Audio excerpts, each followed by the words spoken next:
Okay, next job I need to look at on the camper is one of the tie downs at the back. Again, it will be rot related.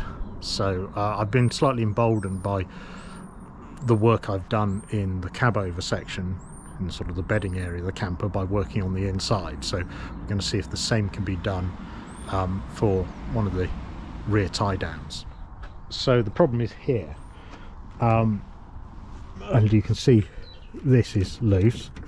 You can also see some suspicious things like the aluminium checker plate here and another hole there. This was like the one piece of damage that happened driving across part of the Sahara, and that was what, 13 years ago. What we found was that as this had jiggled around in the desert, this had ended up at an angle. The far end of the bolt had then scraped its way through the aluminium, leaving a hole, and being a sort of an ex-Land Rover owner, I did the logical thing and just covered it in aluminium checker plate.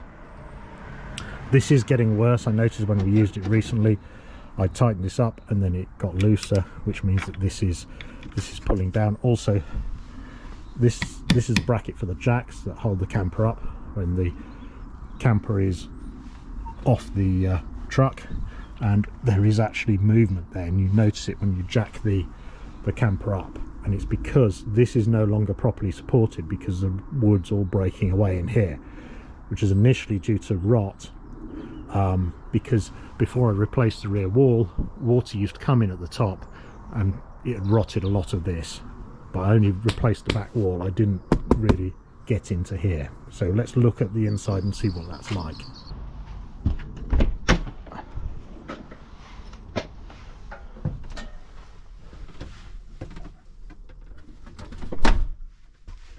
I've moved some stuff out of the way already, and it's down here.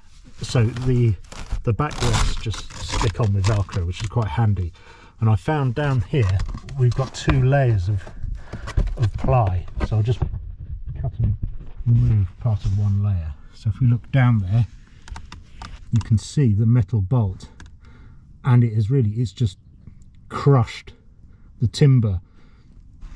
So that timber is completely worthless. It's really just now sitting on the plywood. So that needs all cutting out. Now the good thing here is that I can cut this away, put something over it, and then it's going to be hidden afterwards. So it hopefully won't be too bad a job. And so the timber there feels solid. I mean, the timber's got damage down here. It's sort of damp, but what I'll do is add a lot more timber. Probably also need to look at a new eyelet there. Move the cushion. These coach bolts, that's the heads of the 4 bolts that hold the jack bracket on. So although that's sort of wobbling, I'm going to leave that at the moment. That'll be easier to do in future. But I think that's all. That moves because this plywood's not that thick, and it's pressing upwards where it's not supported by this timber anymore. I'll cut a bit more of this away.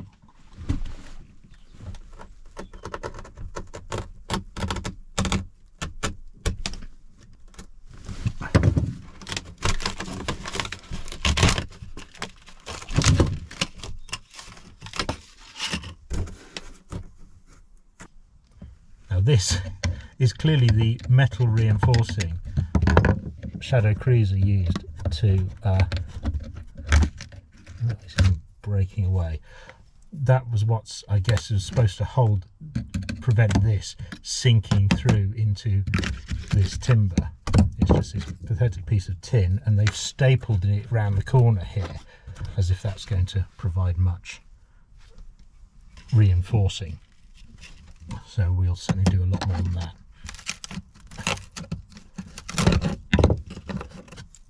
It's a bit pathetic, really.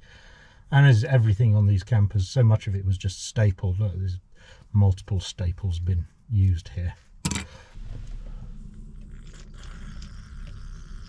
Okay, bolt that through there so that I can't rotate.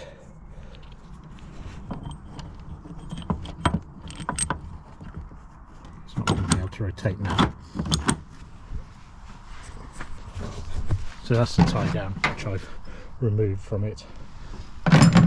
And because it comes at an angle here, it's why it was pushing this out and pushing it against the siding.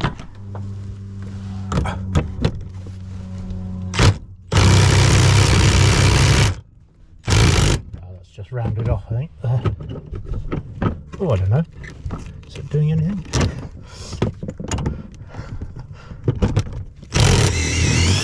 Oh, that worked. Quite surprised at that.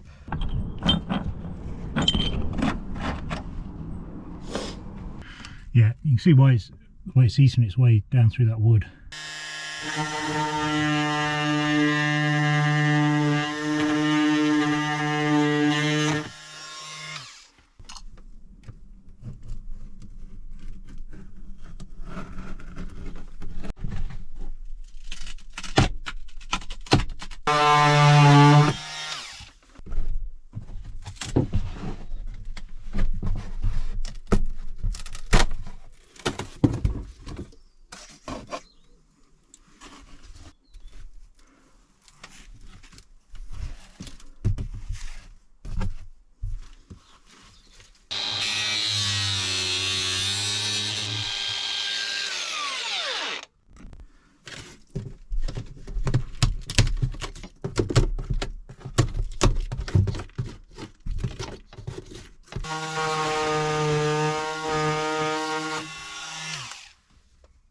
So that's as much as I probably need to cut out, and I can start fabricating or cutting some wood to go in as a replacement, but I'll definitely put more wood in so it's stronger. The tie down pulling inwards and then rubbing its way through the skin is obviously something that's happened on these designs, because they've put this extra piece, this is an old spare piece of aluminium siding, they put this in as a reinforcement. Didn't really do a lot since it started cutting through there, and then because it's such thin aluminium, it's still going to cut through it. You need a piece of steel really. Just found that in my box of useful bits of metal, an old junk piece of, I think it's a bit of a tow bar. Wedge that in there.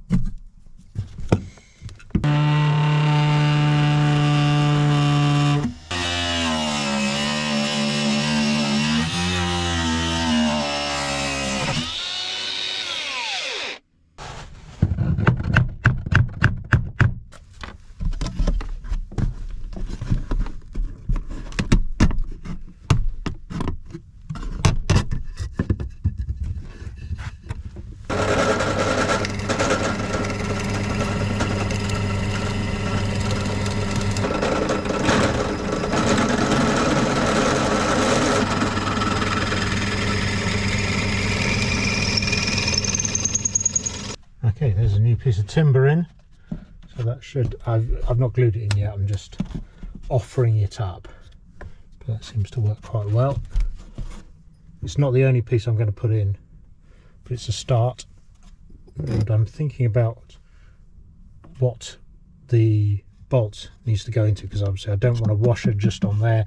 It's, you know, it's going to damage that, and we'll get the same problem again. So maybe something like this, drill a 10mm hole through there, something to spread the load.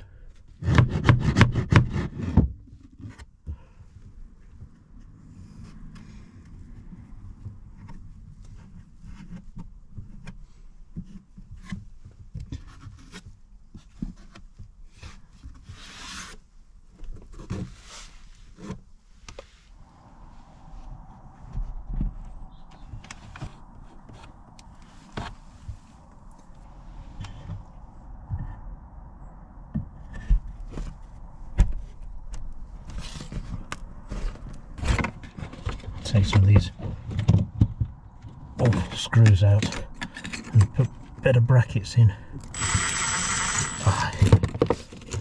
I hate slot-headed screws.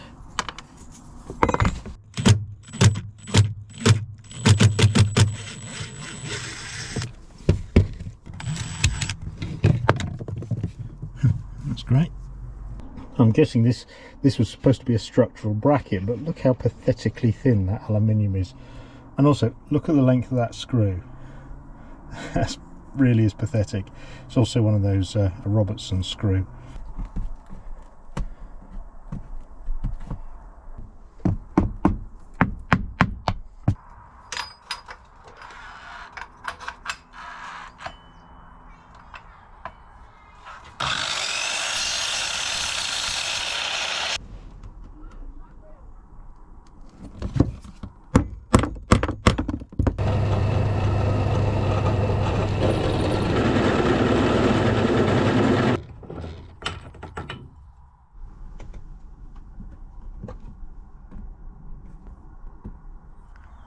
I need to make sure where the top of the tie down bolts through that timber, it's properly reinforced so it doesn't just crush that timber like it did last time. So I've got that piece of aluminium there, but I want to actually put a sort of a bracket across to spread the load across the timber. So I found an old piece of bracket that was support for the original absorption fridge that was in the camper before I replaced it with a compressor fridge. So I kept it, thought it might be useful. So it's actually had a second life. This is its third life, so it's just went back into the steel store after I'd used it for another job.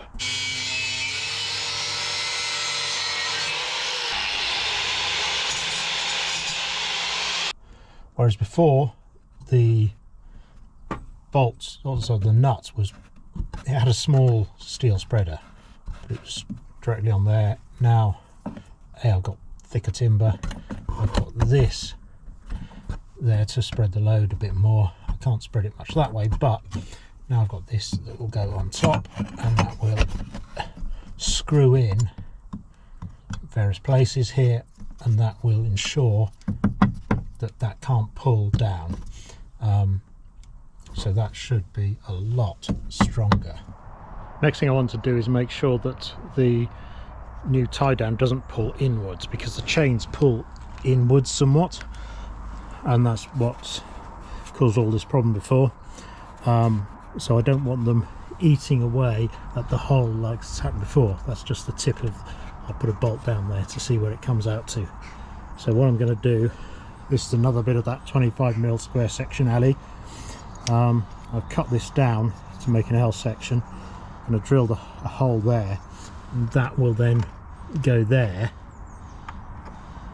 and I can put screws in either side, and that will prevent it will keep the tie down upright. It will prevent it pulling inwards like that, whereas this thin aluminium here and the timber offer no real resistance to it pulling inwards over time.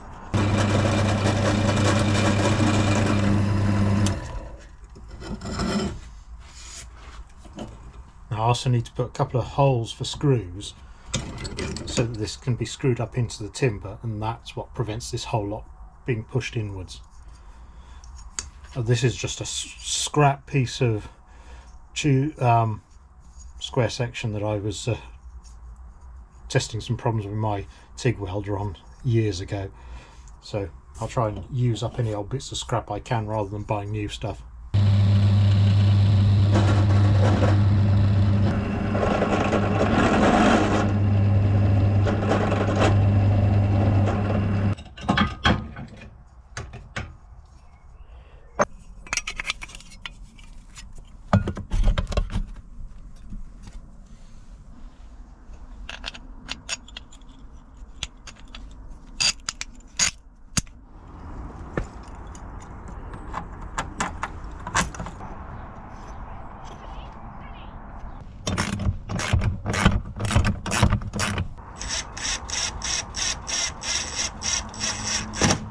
That has got to be so much stronger than before.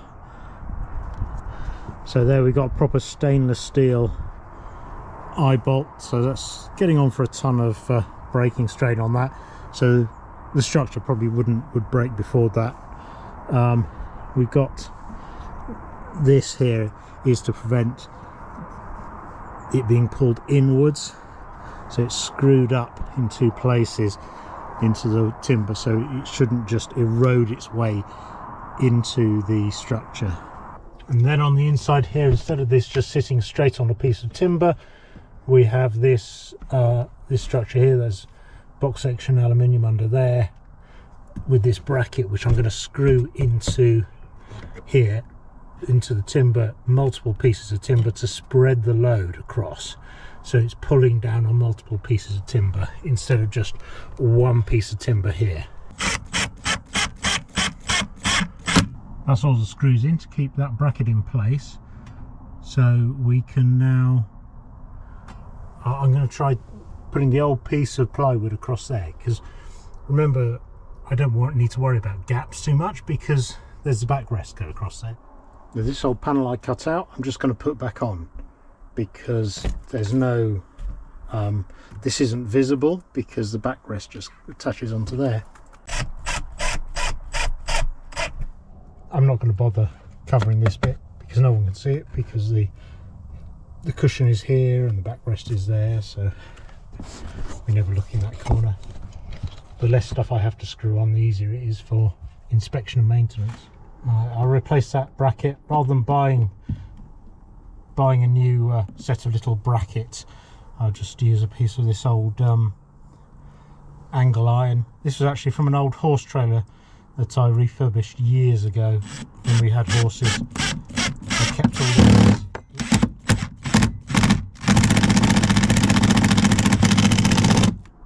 Right, I'm going to call that job done. We'll put the backrests in, the cushions in, give it a bit of a vacuum, and I think we are done. And that is like at least 5 times stronger than it was the moment this left the factory, so I'm happy with that. Okay. Well, thanks for watching, everyone. Cheers.